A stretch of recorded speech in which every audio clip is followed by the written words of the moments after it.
global warming. Is it happening? Yeah.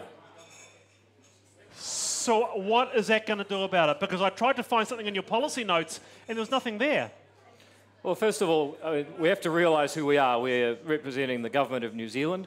What can we do about it? We could tax ourselves, damage our own economy and force production into even dirtier environments and actually increase global emissions. So we're not going to do that.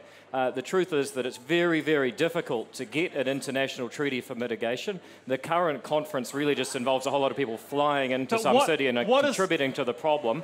We believe that New Zealand is going to have to do adaptation. Emissions are the highest in human history, 36 billion tonnes of CO2 pumped into the atmosphere. Are we doing enough? Are we doing enough? Arguably, we're not globally, but we actually have to remember where we're starting from as the government from New Zealand. What about practically? What do you do at home practically to help climate change? Oh, lots of simple things. Give us just one. a couple of weeks ago, I gave Julianne Genta a ride back from a debate in Waitakere, and that actually saved one car on the road. Right, now someone out there tweet that. David Seymour takes the Green MP Julianne Genta because of his concern for climate change, Jan. You heard it here on Backbenchers. Amazing. What do you think? I'm so proud of you, David. Well, I didn't do it. I didn't do it for you, but okay. Little steps. Are we hearing some sort of Green Act coalition going on for the first time, Jan Logie? Well, if he's going to move that far, you know, who knows how far he might go. You guys learn economics and we'll do something for the penguins. Stuart, practical ideas. What are you doing for climate change? Me personally? Yeah. Well, I drive a diesel car. And, right. So that's... What does that do? About 8 litres per 100. Okay.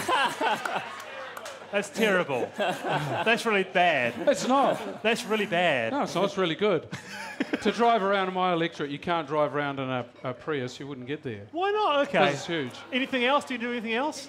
Oh, well, yeah, everything we do is I'm part of sustainable wine growing, and part of that is measuring all our inputs and outputs to ensure that we tread lightly on and go do things. Hey, now what about you guys? The carbon tax. First up, what do you do personally? And is it a big problem, climate change? Absolutely, it's a big problem. I cycle from Upper Hutt to Wellington on a regular basis. That saves an awful lot. I get a lot of satisfaction from cycling past all of the cars, all the motorists banked up in massive traffic jams, and I get to breeze past them on my bike.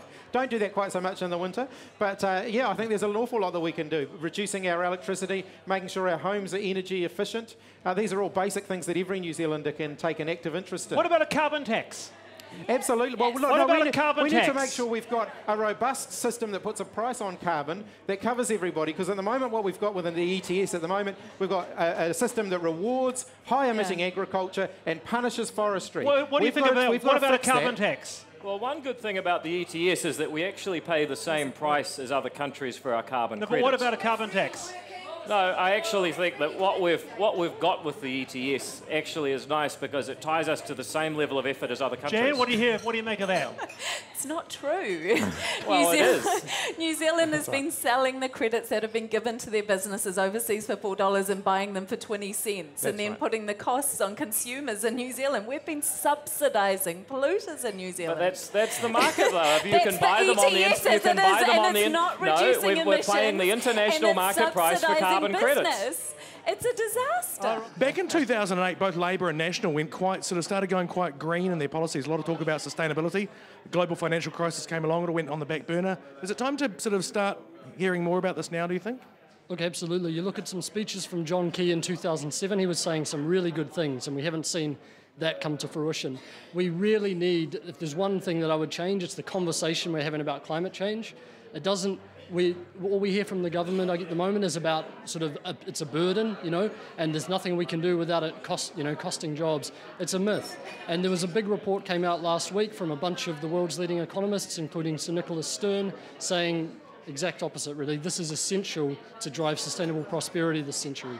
Now, I've been hearing a lot. This might make a few people in the hub throw up in their mouths a little bit, but maybe the Greens and National should get together and do a deal and, be the new government. Do you think that would work? I'd like to think so. I mean, Gareth Morgan actually he came out yesterday, I think, and suggested we need a blue-green party. I think absolutely these, action on climate change can go hand in hand with, and needs to go hand in hand with economic development, whoever's in power. The Greens, they want carbon neutrality by 2050. What do you think of that policy? It may well happen. Technology is constantly improving energy efficiency. It could well happen anyway. But if we try and push for it too hard as a country... If you get letters from your constituency in Epsom, the good people of Epsom, will you do something about it?